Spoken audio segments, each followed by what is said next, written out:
મિત્રો, સંસ્કારી ગૃહમંત્રી આદરણીય પરમ પૂજ્ય ધુરંધર મિસ્ટર હર્ષ સંઘવી, જેમને લોકોના સંસ્કારની બહુ ચિંતા છે, ગુજરાતના નાયબ મુખ્યમંત્રી હોમ મિનિસ્ટર હર્ષ સંઘવી ઉપર 2013માં સુરતના ઉમરા પોલીસ સ્ટેશનમાં એફઆઈઆર નંબર 251/2013 દરમિયાન આ કલમ 332 હેઠળ એક સરકારી કર્મચારી પર હુમલો કરવાનો ગુનો નોંધાયેલો.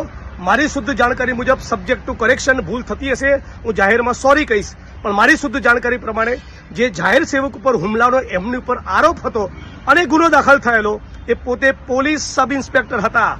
ગુજરાતમાં ભારતીય જનતા પાર્ટીના માણસો જે પોલીસના મિત્રોને મારી સામે ઉશ્કેરી રહ્યા છે, એ લોકો જાણે કે હર્ષ સંઘવી કેટલા સંસ્કારી છે, એમના સંસ્કાર કેટલા ઉજળા છે કે જાહેર સેવક પોલીસ કર્મીની ઉપર હુમલો કરવાનો આઈપીસીની કલમ 332 મુજબ એમની સામે ઉમરા પોલીસ સ્ટેશનમાં જે તે વખતે ગુનો દાખલ થયેલો અને પછી આગળ જતા તમે સમજી શકો છો કલમો નીકળી ગયેલી અને સાદી એકાદી કલમ કદાચ કોઈ બચી હતી. અને બીજા પણ ભારતીય જનતા પાર્ટીના મિત્રોએ પટ્ટા ઉતારી દેવાની વાત એટલા માટે કરી હતી પોલીસના કે એ એમના નજીકના પરિચિત થતા હતા અમુક આરોપીઓને બચાવવાની વાત હતી. મારા કિસ્સામાં એવું નથી.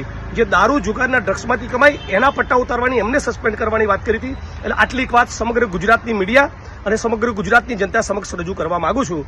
આશા રાખું છું કે આ વિડીયો સંસ્કારી મંત્રીને ખૂબ પસંદ આવશે.